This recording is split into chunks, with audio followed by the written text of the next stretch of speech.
Hi, I'm Nigel. And I'm Tricia. And we're both from Real Time Heart Based. And we're going to do a series of vidcasts which will look at what we call false friends. False friends are kind of phrases that seem to be encouraging and sound good, but actually when you break them down, they may actually be the opposite of that. So we thought we'd start today with one of the phrases that we hear quite often, which is go with the flow. Mm-hmm.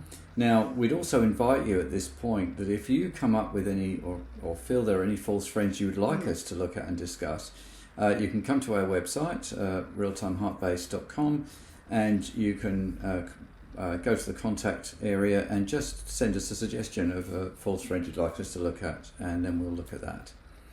So, coming back to go with the flow. Now, we hear this a lot, and it seemed to us that there might be a question worth asking when either someone says to you, I'll go with the flow, or you say, oh, I'm going with the flow, is whose flow are you going with?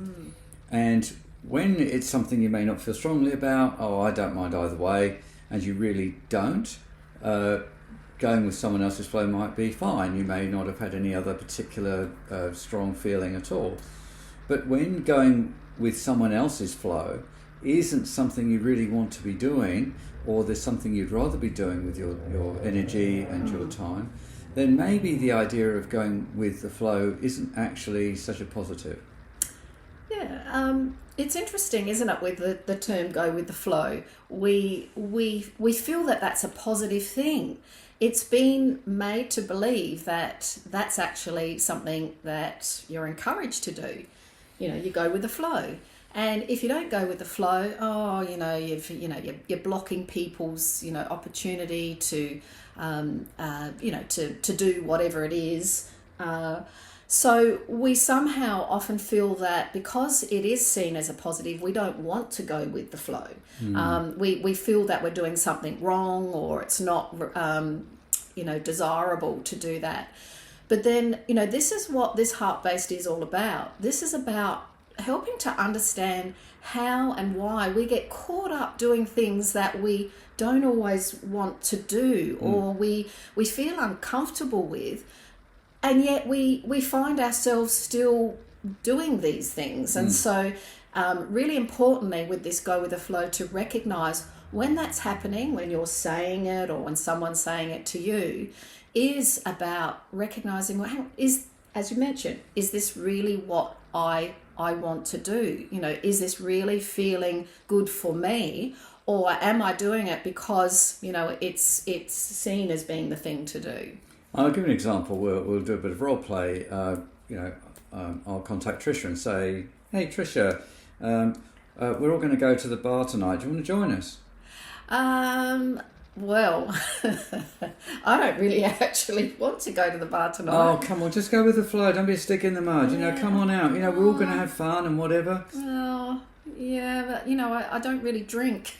Oh, yeah, I don't really like environments that because often they're just not the environments that I like. Well, now you're spoiling our fun. I mean, why can't you just? So anyway, we'll stop there. But the thing is, you can see that when somebody actually, in Tricia's case, starts to say, actually, that's not what I want. I don't really enjoy that. That's not something I want to do. It's often taken as a bit of an effrontery, almost like, why would you say that? What is that about? Rather than, oh, okay, well, if that's, because in my case, I'd only want somebody to come along to something I've invited them to if they really want to. And for all of us, when we want to do something and then we're trying to bring a lot of people around to come as well, we may end up unwittingly putting pressure on people, and this go with the flow might be part of it, to say, then you're not going with the flow, which is kind of, but it's actually not Tricia's flow. This is my flow. This is something I want to do. So this understanding, and you saw with Tricia there that what she did was she went to her heart and said, is that what I want to be doing with my time, with my energy, with my money even as well? And it may not always, align, and it's for us to notice, to go to our heart and notice and say, is this what I want? Rather than because the other one that comes into this is often what we call FOMO, fear of missing out. So sometimes people will decide to go just because there's this fear of, I won't, they won't be friends with them, I'm missing out on something that's happening. And instead of just simply, is this what I want? If it is, great. If it's not, I'll do what Tricia did and say, no, thank you, it's not what I want to be doing tonight. Thanks very much. Yeah. And that's we often complicate it. We complicate it because the reaction of the other person, it feels personal to them, and they start to, this sort of behaviour that makes you feel, I better because I might offend them, and so it starts to get layered and very complicated when you respond or react to the way.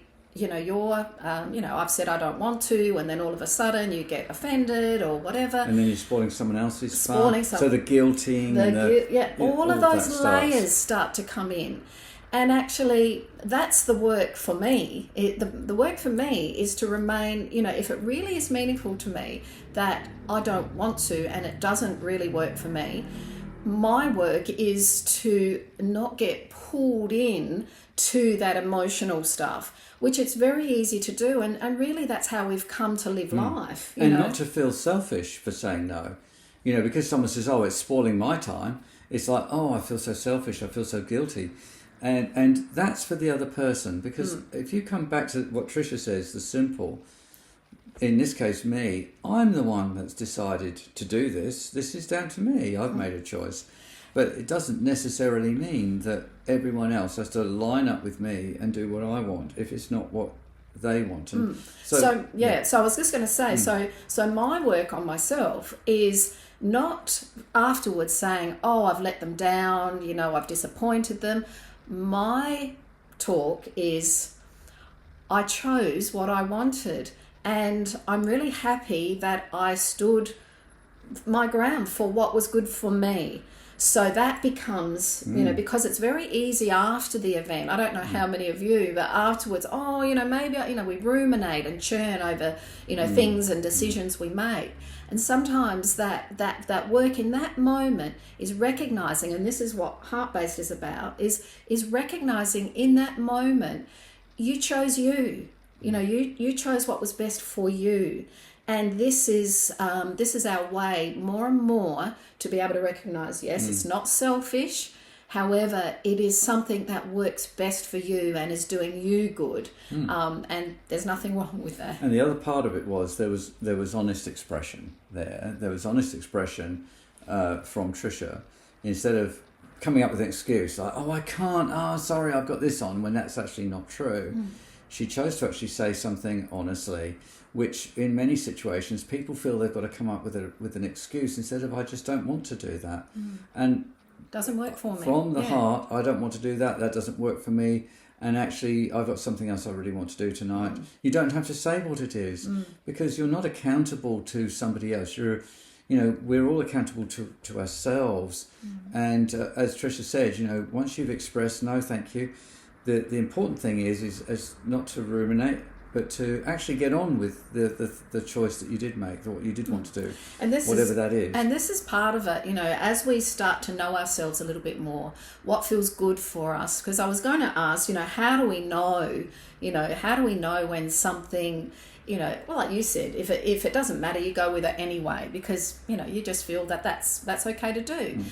But how do you know when it really doesn't sit well with you? And this is part of the discovery for yourself, is to really starting to understand within yourself the signs and the triggers are there within you, but sometimes we're not reading those or recognizing those. So this is all part of, or we override them by our fear of missing out or our worry what other people are going to say about us, which ultimately isn't the really most important thing in our hearts. It's important for us to choose what we want and what we don't want, and express those so that we're going with our flow. When that flow lines up with someone else's flow, that's great. But when that flow, when it's not aligned, the important thing is not to be dragged across into a lane when there's something you want to do. And so hopefully this has been helpful for you in terms of just recognising how sometimes the words we use, the language that other people use, take us into, like what you just said, their lane when it's not yours. And so this is going to be really important as we're so stimulated, there's so much going on around us, helping us to be able to stay with what it is that feels best for us. Best for us, yes. and our heart. Yeah, so hopefully this has been helpful for you. And please, as we've said, go to our contact area and come up with any other phrases you'd like us to look at.